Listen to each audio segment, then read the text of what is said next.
देखा आपने कितने रस भरे खाते ही मुंह में घुल जाने वाले गोजा बनकर तैयार हुए हैं, जो दिवाली की खास मिठाई है।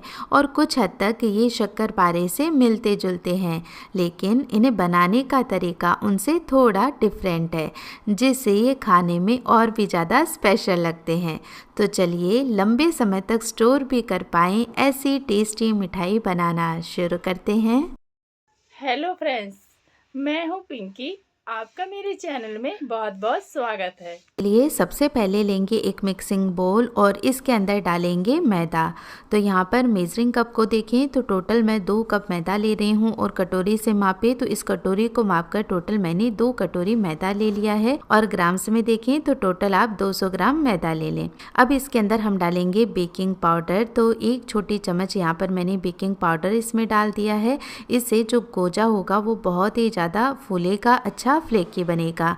साथ ही इसमें चुटकी भर मैंने नमक भी ऐड कर दिया है, इससे मिठाई का फ्लेवर और भी ज़्यादा इन्हेंस हो जाता है।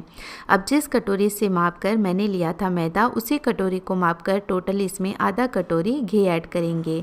और घी को हमें इसके अंदर मेल्ट करके ही डालना है, ताकि अच्छे से ये मैदे के अंदर मिक्स हो जाए। और जब घी को अच्छे से आप मिक्स कर लें तो इस तरह से मुट्ठी के अंदर मैदे को होल्ड करके भी देख लें।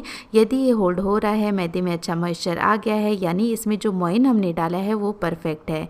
मोइन यदि परफेक्ट होगा तभी जो गोजा होगा वो खस्ता बनेगा, वरना हार्ड हो जाएगा। तो बस अब इसके अंदर हम हल्का ठंडा पानी डालते हुए इसका आटा लगा करके तैयार करेंगे।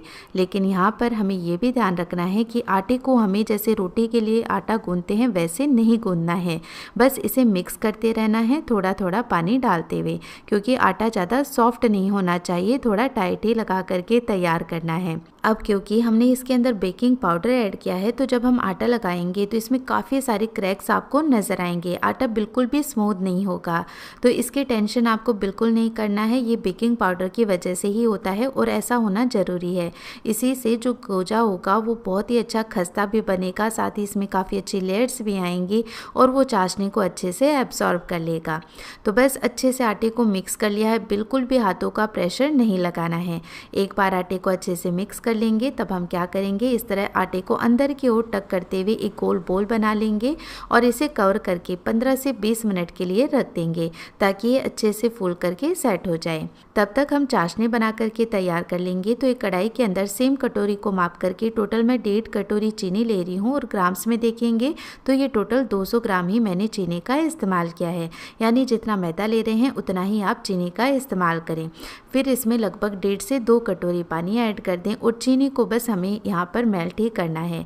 चाशनी की जो कंसिस्टेंसी होगी, यानी उसमें कितने तार बन रहे हैं, वो हम बाद में चेक करेंगे। अभी आटा सेट हो रहा है, तब तक हम चाशनी बना करके रख देंगे, यानी चीनी को पानी के अंदर अच्छे से घोल करके रख देंगे।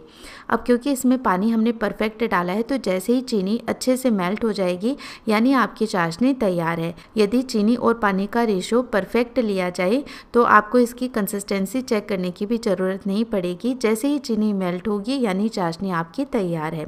तो यहाँ पर थोड़े से केसर के धागे मैंने इसमें ऐड कर दिए हैं, अच्छा कलर इससे आएगा। साथ ही जब चाशनी तैयार हो जाएगी तो हम इसमें फ्लेवर के लिए इलायची पाउडर भी ऐड कर देंगे। बढ़िया से इसे मिक्स कर लेंगे, और चाशनी ठंडी ना हो इसके लिए कढ़ाई को कवर करके रख दें।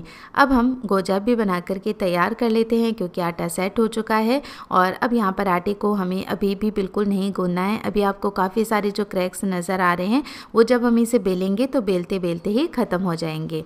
तो मैं सारे आटे को एक साथ ही लेकर इसे पीसेस तैयार करूँगी। तो देखिए हम क्या करेंगे, एक फ्लैट सरफेस पर इसे रख देंगे। तो बड़े सरफेस पर जब हम रख देंगे तो आराम से इसे बेल पाएंगे। अब क्योंकि आटा एकदम परफेक्ट है, तो हमें इसके ऊपर ना ही आटा लगाना पड़ेगा, ना ही घी या तेल लगाना पड़ेगा, बहुत ही ईजीली आप इसे बेल सकते हैं। तो इस तरह से बेलन से आप इसे बेल लें। मैंने तो थोड़ा भारी बेलन ही ले लिया है। तो देखिए इस तरह से बेल लेंगे, और बेलने के बाद इसे मीडियम थिक रखेंगे, बहुत ज़्यादा पतला भी नहीं करेंगे और बहुत ज़्यादा मोटा भी नहीं रखेंगे। और अब चाकू लेकर इसे हम 4 हिस्सों में डिवाइड कर लेंगे। इस तरह से आसानी से ये कट जाएगा। अब ये जो हिस्से हैं ना, एक के ऊपर एक हम रख देंगे और फिर से इसे बेलेंगे। तो ये प्रोसेस लगभग 4 से 5 बार हमें करनी है। तो जितना हम इसे बेलेंगे, इसके पीसेस तैयार करेंगे, उतनी ही अच्छी इसमें फ्लेक्स तैयार होंगी, जिससे चाशनी भी होगी वो अंदर अच्छे से एब्सॉर्ब हो जाएगी और खाने में भी ये बहुत बढ़िया लगेंगे। तो देखिए कितनी आसानी से ये काम हो रहा है, बिल्कुल भी घी तेल आटा कुछ भी नहीं लगाना पड़ेगा। इसके लिए बस आपको ध्यान रखना होगा कि जो आटा है ना वो बहुत ज़्यादा हमें ढीला नहीं लगाना है और ना ही ज़्यादा टाइट लगाना है कि इसे बेलना ही मुश्किल हो जाए। तो इस तरह से हम कट करते जाएंगे, एक दूसरे के ऊपर पीसेस रखते जाएंगे और फिर से बेलते जाएंगे। तो ये प्रोसेस मैंने लगभग 4 बार की है और जब एक बार फाइनल प्रोसेस हम कर लेंगे तब लास्ट में हम क्या करेंगे, सारे पीसेस को उठाकर एक बार फिर से एक दूसरे के ऊपर रख देंगे। अब हम जब एक दूसरे के ऊपर इन्हें रखेंगे तो हल्का सा इनकी लेयर्स के बीच में पानी लगा देंगे। ऐसा करने से क्या होगा कि जब हम गोजा को फ्राई करेंगे तो वो तेल में खुलेंगे नहीं, वरना इसमें इतनी लेयर्स बन जाती है कि तेल में खुलने लगते हैं। अब इनमें लेयर्स भी अच्छे बनेंगे, यानी अंदर से फ्लेकी भी होंगे और साथ ही ये खुलेंगे भी नहीं, तो तेल में हम इजीली इन्हें फ्राई कर सकते हैं। और इस तरह चौकोर मैंने इसे बेल लिया है और बेलने के बाद इसके इस तरह से मीडियम पीसेस ही मैं काट रही हूँ। अब जो गोजा होता है ना, कई जगह और भी मोटा भी रखा जाता है, बड़ा भी रखा जाता है, लेकिन मैंने बहुत ज़्यादा मोटा भी नहीं रखा है। वो इसलिए कि जब हम फ्राई करें तो ये अंदर से बिल्कुल भी कच्चे नहीं रहे, अच्छे से ये पक जाए। तो इस तरह से हम मीडियम थिक पीसेस में इन्हें काट करके तैयार कर लेंगे।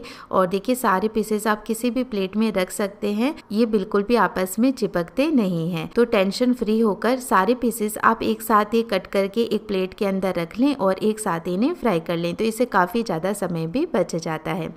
तो चलिए अब इन्हें फ्राई करने के लिए एक पैन के अंदर मैंने तेल चढ़ा दिया है गर्म होने के लिए।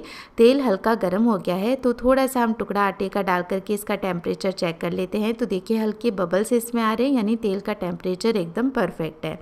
तो अब हम गैस का फ्लेम एकदम लो रखेंगे, लो फ्लेम पर ही आगे की प्रोसेस करेंगे। तो सारे पीसेस मैं एक साथ ही डाल रही हूँ और सावधानी से यहाँ पर सारे पीसेस डालना है। और कोशिश करें कि जो भी बर्तन आप इन्हें फ्राई करने के लिए लें वो थोड़ा सा चौड़ा हो, ताकि एक दूसरे के ऊपर चिपके नहीं और इस तरफ फैलकर आसानी से हम इन्हें फ्राई कर पाएँ।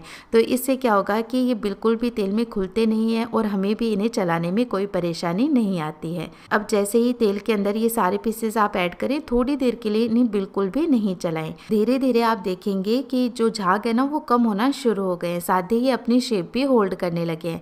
जब एक बार ये अपनी शेप होल्ड कर लें तब आप इन्हें आसानी से चला करके फ्राई कर सकते हैं। और ये देखिए कितने अच्छे ये फूल गए हैं और काफ़ी अच्छी इसमें लेयर्स भी आपको नज़र आ रही होंगी। जब हमने इनको काटा था तो इनकी मोटाई इतनी नहीं थी, लेकिन ये फूलकर अब डबल हो गए हैं।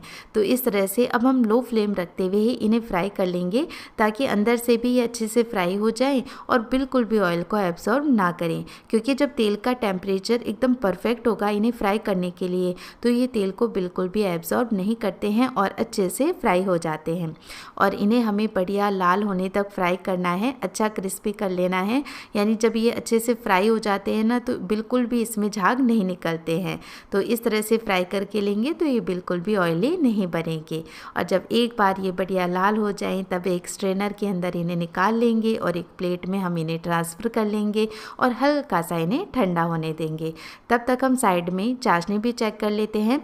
चाशनी भी अभी हल्की गर्म है, तो इसकी जो कंसिस्टेंसी है वो चेक करेंगे। तो देखिए जैसे ही हम उंगलियों के बीच में चाशनी को चिपका रहे हैं तो इसमें एक तार नज़र आ रहा है। तो बस ये चाशनी है वो एकदम परफेक्ट है। तो चाशनी भी हमारी हल्की गर्म है और गोजा भी हमारा हल्का गर्म हो चुका है।